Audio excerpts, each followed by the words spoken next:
उबाटा गटाच्या प्रवक्त्याने जो काही आरोप केला आहे, मुख्यमंत्री एकनाथ शिंदे हे होऊ नयेत यासाठी भाजपचा विरोध होता, राष्ट्रवादीच्या काही लोकांचा विरोध होता, असा जो काही त्यांनी आरोप केलेला आहे तो खरा मुळात तो चुकीचा आहे.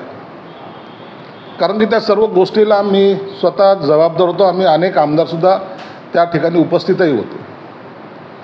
जेव्हा हे प्रकरण झालं त्यावेळेला, त्यापूर्वीसुद्धा 2014ला जेव्हा सरकार आलं त्यावेळेला उपमुख्यमंत्री पद हे भाजपने ऑफर दिली होती की उपमुख्यमंत्रीपद तुम्ही घ्या, परंतु जर उपमुख्यमंत्री द्यायचं कुणाला तर त्यावर शिंदे साहेबाचं नाव आलं होतं.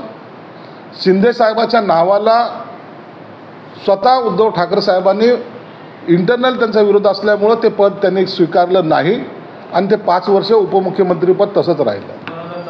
2014ला 2019ला जेव्हा ह्या निवडणुका झाल्या तेव्हा आमची बैठक झाली. त्या बैठकीमध्ये आपण आता शिवसेना भाजपचं सरकार स्थापन करायचं आहे, पण ऐन वेळेला एक मुद्दा उपस्थित केला की आपल्याला यांनी त्रास दिला आणि आपल्याला मुख्यमंत्रीपद पाहिजे.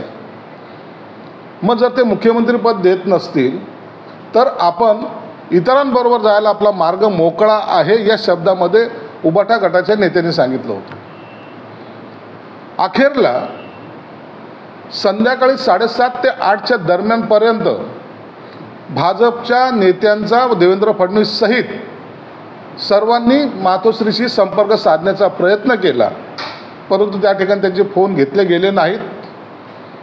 सर्व आमदारांना जेव्हा मग अखेरला सांगण्यात आलं की आपण आता काँग्रेस आणि राष्ट्रवादीबरोबर युती करतोय आणि आपला मुख्यमंत्री बनवतोय, तर आमची साहजिक भावना होती की एकनाथ शिंदे साहेबाशिवाय दुसरं नाव नसणार आहे. परंतु त्याच्यामध्ये जी काही चालबाजी केली गेली त्याच्यामध्ये संजय राऊत आणि देसाई आणखीन 2-3 आमदार यांच्या संगनमतानं एक डाव रचला गेला आणि शरद पवार साहेबांकडे दूत म्हणून त्यांना पाठवण्यात आलं आणि तुम्ही उद्धव ठाकरेंचं नाव सांगा असा आग्रह त्यांना धरण्यात आला. शरद पवारांना कोण करायचं याच्याबद्दल दुमत नव्हतं. त्यांनी मुख्यमंत्रीपद कुणालाही द्या असं जेव्हा सांगितलं, परंतु यांनी जेव्हा आग्रह धरला त्या टायमाला उद्धव साहेबांचंच नाव आलं पाहिजे अशी ही ती प्लॅनिंग केली होती. मुख्यमंत्रीपदासाठी शिंदे साहेबाला भाजपचा कोणताही विरोध नव्हता, परंतु सत्तेसाठी जेव्हा शरद पवारने त्याच्यामध्ये गुगली टाकली की तुम्हाला येणारा 5 वर्षाचं मुख्यमंत्रीपद देतो, त्यावेळेला त्यापूर्वी सर्वांच्या मनामध्ये किंवा सर्वांना असा विश्वास होता की शिंदे साहेब आता मुख्यमंत्री बनतील. त्या दृष्टिकोनातून पोलिसांनी सुद्धा त्यांच्या घराची रेकी केली होती, घराची पूर्ण रेकी केली होती. त्यांना सांगण्यात आलं होतं की आमची माहिती अशी आहे की उद्या साहेब शपथविधी घेणार आहेत, परंतु रातोरात हे चक्र फिरून स्वतः मुख्यमंत्री कसं होईल याचे प्रयत्न उबाटा गटाकडून केले गेलेत आणि त्याला या बाकीच्यांनी जो सपोर्ट दिला त्यामुळं आज जी काही विभागणी झाली किंवा जी काही फूट पडली त्यालासुद्धा हे एक कारण आहे. म्हणून इतरांवर भाजपवर आरोप करून चालणार नाही. भाजपने केलेला सपोर्टच होता. भाजप स्वतः सांगत होतं की आपण मिळून सरकार स्थापन करू, 2.5 वर्ष आम्ही तुम्हाला देतोय. हे सर्व सांगितल्यानंतर सुद्धा जाणून बुजून आपल्याला भाजपबरोबर जायचंच नाही हा हेकेखोरपणा करून स्वतः मुख्यमंत्रीपद मिळवण्यामध्ये उबाटा गटाचे लोक यशस्वी झाले होते. परंतु त्याचे परिणाम जर पाहिले तर तुम्हाला आता दिसतील की सर्व ह्या सगळ्या निवडणुकीमध्ये ग्रामपंचायतच्या पासून तर सर्व या बाकीच्या ज्या निवडणुका मध्यंतरी काळात झाल्यात त्यामध्ये उबाटा गटाला पिछाड झाली तर 4 नंबरवर गेला. पक्षाची हानी झाली तरीच चालेल, परंतु खुर्ची मला पाहिजे हा जो आग्रह होता त्या आग्रहामुळे घडलेलं हे राजकारण आहे. ठीक आहे. राजकीय मुद्दे आहेत, पण कोल्हापूर आणि संभाजीनगरमध्ये स्त्री भ्रूण हत्येचं प्रमाण पुन्हा एकदा वाढताना दिसतंय. काय नेमकं सरकार उपाययोजना करतं?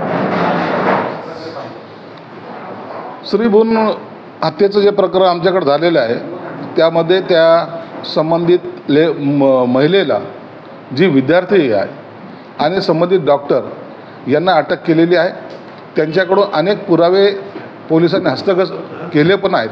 मला वाटतं हा प्रकार पूर्वी बीडच्या एका डॉक्टरने केला होता आणि हा दुसऱ्यांदाच हा मोठा गंभीर गुन्हा घडलेला आहे आणि त्याची दखल सरकारने निश्चित घेतलेली आहे.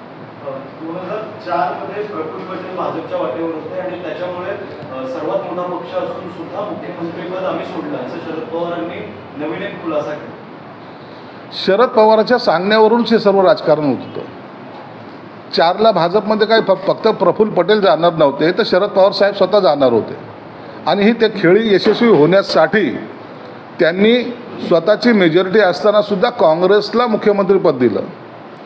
त्यांना मुख्यमंत्रीपद देण्याच्या मागचं कारणच एक होतं की त्यांना स्वतःलाच विश्वास नव्हता की जर भाजपकडे जर बाकीचे लोक गेले तर आपला गोची होईल किंवा आपल्याला त्यांच्यामध्ये सामील होता येणार नाही, म्हणून ते काँग्रेसला मुख्यमंत्रीपद देऊन स्वतः अलिप्त राहण्याचा प्रयत्न केला होता. सर, एक प्रश्न होता की असं म्हणतात की 2014ला शिवसेनेला भाजपकडून DCM पदाची ऑफर होती, मात्र त्यानंतर देवेंद्र फडणवीस मुख्यमंत्री होते आणि ते वारंवार असं म्हणायचे की उपमुख्यमंत्रीपद हे घटनाबाह्य आहे, त्यामुळे आम्ही ते पद कोणाला दिलं नाही, असं तेव्हाचे मुख्यमंत्री देवेंद्र फडणवीस म्हणत होते. सुरुवातीच्या काळाला काही वेळ उपमुख्यमंत्रीपद द्यावा की न द्यावा या संभ्रम निर्माण झाला होता, परंतु 2017ला अखेरला त्यांनी सांगितलं की आम्ही उपमुख्यमंत्रीपद देतोय, तुम्ही माणसाचं नाव द्या, आपण त्यांचा रीतसर शपथविधी करू. परंतु तरी नाव कुणाचं द्यायचं, कारण की गटनेते त्या टायमाला सुद्धा एकनाथ शिंदे साहेब होते आणि मग त्यांना जर उपमुख्यमंत्रीपद दिला तर पक्षावर त्यांची पकड मजबूत होईल आणि ती आपल्याला धोकादायक आहे असं काही यांच्या जे काही किचन कॅबिनेट होतं त्यांचं म्हणणं होतं, म्हणून जाणून बुजून त्यावेळेला सुद्धा त्यांना उपमुख्यमंत्रीपद दिले गेले नाही. उद्धव ठाकरेंकडून त्यांच्या त्या पदाला विरोध होता का? निश्चित त्यांनी विरोध केला होता, निश्चित त्यांनीच विरोध केला होता आणि त्याच्यामुळे त्यांना देण्यात आलं नव्हतं. 2019 साली भाजपाकडून 2.5 वर्षाचं मान्यता होती, याचा उल्लेख आपण आता थोड्या वेळापूर्वी केला, पण भाजप तर म्हणते अशी कुठलीही बोलणी झाली नव्हती. 2.5 वर्ष तुमचा मुख्यमंत्री, 2.5 वर्ष आमचा मुख्यमंत्री, अजूनपर्यंत म्हणतात. मग आपण कशी ही माहिती? मी तुम्हाला पुन्हा एकदा सांगतो, तुम्ही कन्फ्यूज होत आहेत. जेव्हा अखेरच्या क्षणाला युतीची बोलणी चालू होती की आपल्याला काय, तुम्हाला किती मंत्रिपदं, मग त्यावेळेला यांनी अट अशी टाकली की 2.5 वर्षसुद्धा आम्हाला मुख्यमंत्रीपद पाहिजे. भाजपने शेवटच्या क्षणाला तुम्ही आमच्याशी बोलणी करायला या, आम्ही तुम्हाला द्यायला तयार आहोत, पण बोलणी केल्याशिवाय कसं देणार. मग एकनाथ शिंदे साहेबांनाही फोन केले, अनेकांना फोन केले.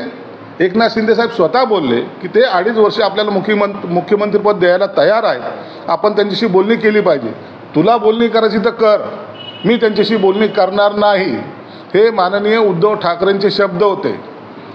कारण त्यांना बोलणी केली आणि जर त्यांनी 2.5 वर्ष दिले तर ते आपल्याला ॲक्सेप्ट करावं लागेल, या भीतीपोटी त्यांनी ते केलं नाही.